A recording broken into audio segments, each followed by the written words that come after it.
21वां अध्याय। महाराज पृथु का अपनी प्रजा को उपदेश।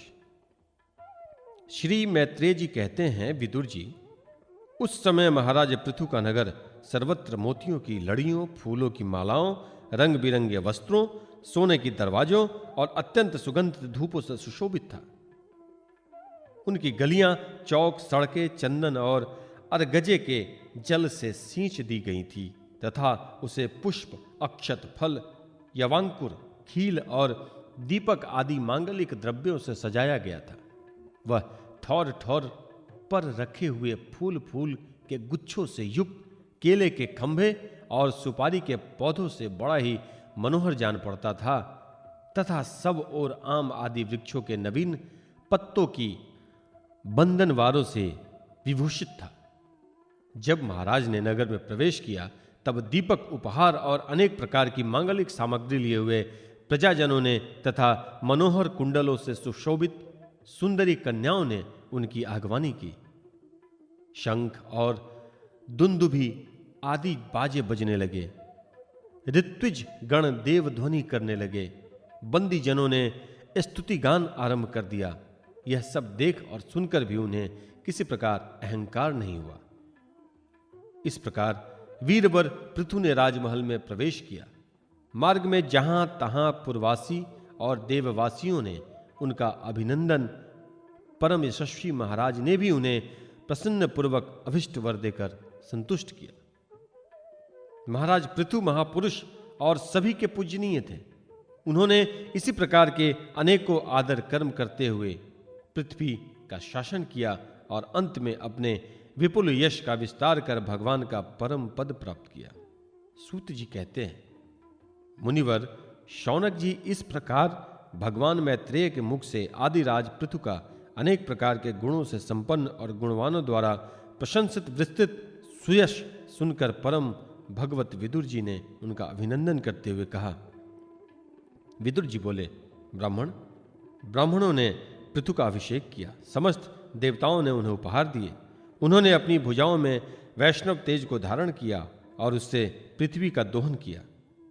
उनके इस पराक्रम के उच्छिष्ट रूप विषय भोगों से ही आज भी संपूर्ण राजा और लोकपालों के सहित समस्त लोक इच्छानुसार जीवन निर्वाह करते हैं।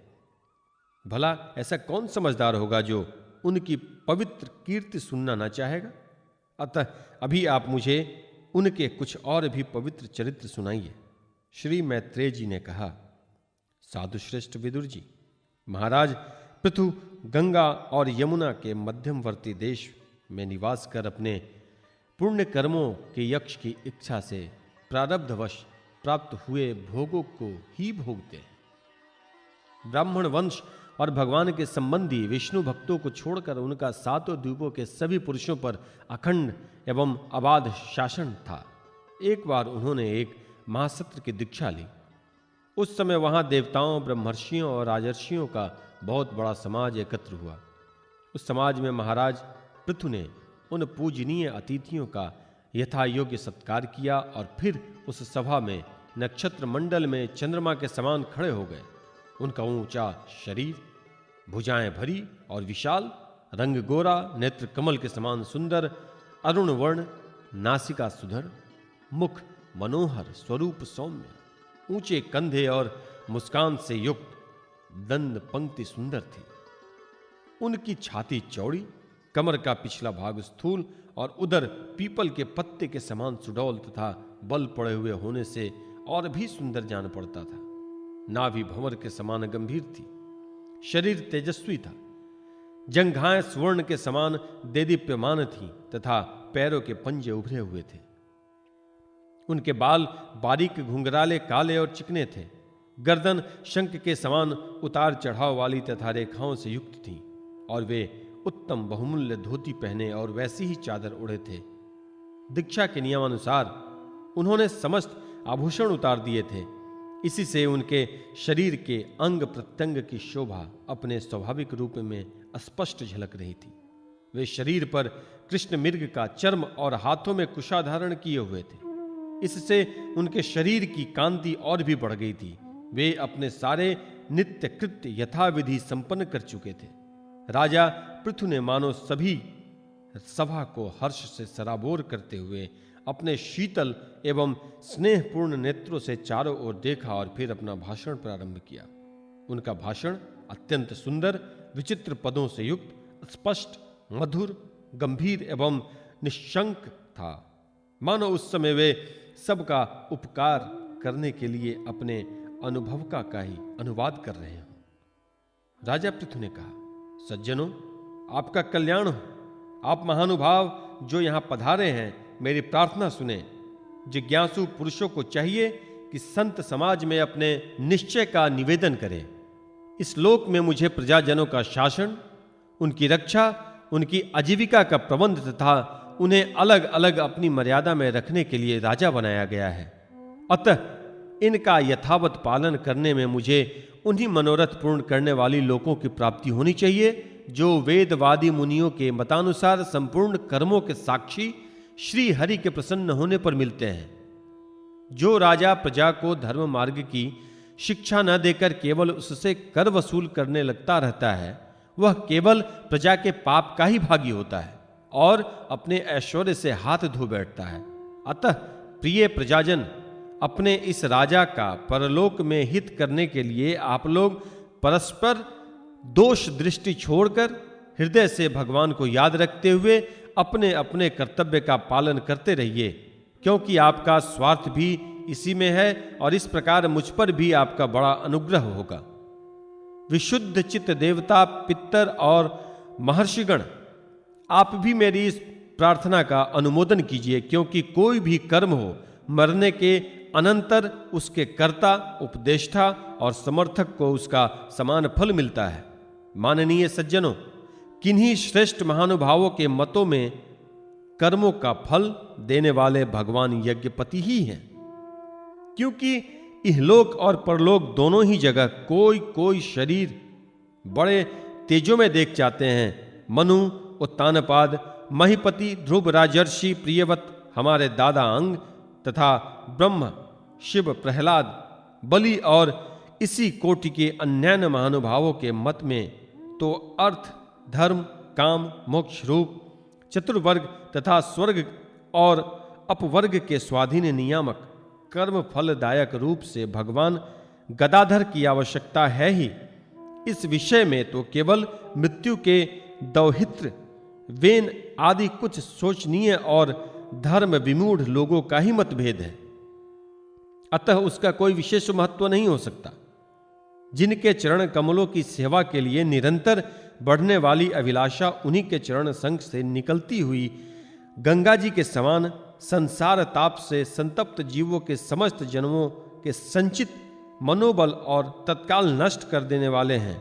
जिनके चरण तल का आश्रय लेने वाला पुरुष सब प्रकार के मानसिक दोषों को धो डालता तथा वैराग्य और तत्व साक्षात्कार रूप बल पाकर फिर इस दुखमय संसार चक्र में नहीं पड़ता, और जिनके चरण कमल सब प्रकार की कामनाओं को पूर्ण करने वाले हैं, उन प्रभु को आप लोग अपनी अपनी आजीविका के उपयोगी वर्णाश्रमोचित अध्यापनादि कर्मों तथा ध्यान, स्तुति, पूजादि मानसिक, वाचिक एवं शारीरिक क्रियाओं के द्वारा भजें। हृदय में किसी प्रकार का कपट न रखें तथा यह निश्चय रखें कि हमें अपने अपने अधिकारानुसार इसका फल अवश्य प्राप्त होगा। भगवान स्वरूपतः विशुद्ध, विद्यानधन और समस्त विशेषणों के रहित हैं, किंतु इस कर्म मार्ग में जौ, चावल आदि विविध द्रव्य, शुक्ल आदि गुण, अवघात कूटना आदि क्रिया एवं मंत्रों के द्वारा और अर्थ, आशय, संकल्प, लिंग, पदार्थ, शक्ति तथा ज्योतिष्टोम आदि नामों से संपन्न होने वाले अनेक विशेषण गुण युक्त यज्ञ के रूप में प्रकाशित होते हैं। जिस प्रकार एक ही अग्नि भिन्न भिन्न काष्ठों में उन्हीं के आकारादि के अनुरूप भासती है, उसी प्रकार वे सर्वव्यापक प्रभु परमानंद स्वरूप होते हुए भी प्रकृति, काल, वासना और अदृष्ट से उत्पन्न हुए शरीर में विषयकार बनी हुई बुद्धि में स्थित होकर उन यज्ञ यागादि क्रियाओं के फलस्वरूप से अनेक प्रकार के जान पड़ते हैं। अहो, इस पृथ्वी तल पर मेरे जो प्रजाजन यज्ञ भोक्ताओं के अधीश्वर सर्वगुरु श्री हरि का एक निष्ठ भाव से अपने अपने धर्मों के द्वारा निरंतर पूजन करते हैं, ये मुझ पर बड़ी कृपा करते हैं। सहनशीलता, तपस्या और ज्ञान, इन विशिष्ट विभूतियों के कारण वैष्णव और ब्राह्मणों के वंश संभवतः ही उज्जवल होते हैं। उन पर राजकुल का तेज, धन, ऐश्वर्य और समृद्धियों के कारण अपना प्रभाव न डालें। ब्रह्मादि समस्त महापुरुषों में अग्रगण ब्राह्मण भक्त पुराण पुरुष श्री हरि ने ही निरंतर इन्हीं के चरणों की वंदना करके अविचल लक्ष्मी और संसार को पवित्र करने वाली कीर्ति प्राप्त की है। आप लोग भगवान के लोक संग्रह रूप धर्म का पालन करने वाले हैं तथा सर्वांतर्यामी स्वयं प्रकाश ब्राह्मण प्रिय श्री हरि प्रिय वंश की सेवा करने से ही परम संतुष्ट होते हैं। अतः आप सभी को सब प्रकार से विनय पूर्वक ब्राह्मण कुल की सेवा करनी चाहिए। इनकी नित्य सेवा करने से शीघ्र ही चित्त शुद्ध हो जाने के कारण मनुष्य स्वयं ही ज्ञान और अभ्यास आदि के बिना ही परम शांति रूप मोक्ष प्राप्त कर लेता है। अतः लोक में इन ब्राह्मणों से बढ़कर दूसरा कौन है जो हविष्य भोजी देवताओं का मुख हो सके। उपनिषदों के ज्ञान परक वचन एकमात्र जिनके ही गतार्थ होते हैं, वे भगवान अनंत इंद्रादि यज्ञीय देवताओं के नाम से तत्वज्ञानियों द्वारा ब्राह्मणों के मुख से श्रद्धापूर्वक हवन किए हुए पदार्थ को जैसे चाव से ग्रहण करते हैं, वैसे चेतना शून्य अग्नि में होम हुए द्रव्य को नहीं ग्रहण करते।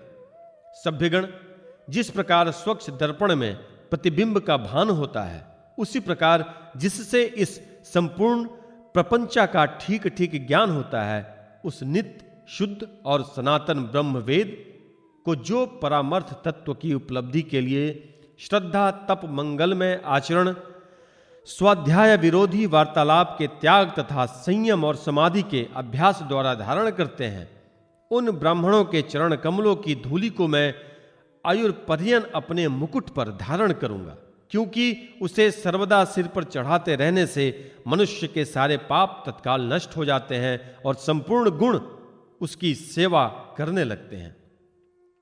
उस गुणवान, शील संपन्न, कृतज्ञ और गुरुजनों की सेवा करने वाले पुरुष के पास सारी संपदाएं अपने आप आ जाती हैं। अतः मेरी तो यही अभिलाषा है कि ब्राह्मण कुल, गोवंश और भक्तों के सहित श्री भगवान मुझ पर सदा प्रसन्न रहें। श्री मैत्रेय जी कहते हैं, महाराज, पृथु का यह भाषण सुनकर देवता, पितर और ब्राह्मण आदि सभी साधुजन बड़े प्रसन्न हुए और साधु साधु यूं कहकर उसकी प्रशंसा करने लगे। उन्होंने कहा, पुत्र के द्वारा पिता पुण्य लोकों को प्राप्त कर लेता है, यह श्रुति यथार्थ है। पापी वेन ब्राह्मणों के शाप से मारा गया था, फिर भी इसके पुण्य बल से उसका नरक से निस्तार हो गया। इसी प्रकार हिरण्यकशिपु भी भगवान की निंदा करने के कारण नरकों में गिरने वाला ही था कि अपने पुत्र प्रहलाद के प्रभाव से उसे पार कर गया। वीरवर पृथु जी, आप तो पृथ्वी के ही पिता हैं और सब लोकों के एकमात्र स्वामी श्री हरि में भी आपकी ऐसी अविचल भक्ति है, इसलिए आप अनंत वर्षों तक जीवित रहें। आपका सुयश बड़ा पवित्र है। आप उदारी कीर्ति ब्राह्मण देव श्री हरि की कथाओं का प्रचार करते हैं।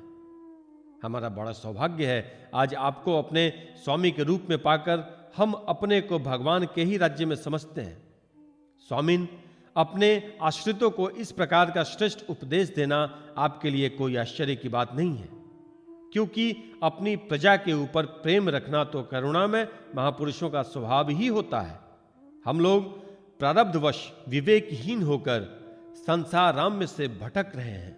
सो प्रभु, आज आपने हमें इस अज्ञानानंधकार से पार पहुंचा दिया है। आप शुद्ध सत्वमय परम पुरुष हैं, जो ब्राह्मण जाति में प्रविष्ट होकर क्षत्रियों की और क्षत्रिय जाति में प्रविष्ट होकर ब्राह्मणों की तथा दोनों जातियों में प्रतिष्ठित होकर सारे जगत की रक्षा करते हैं।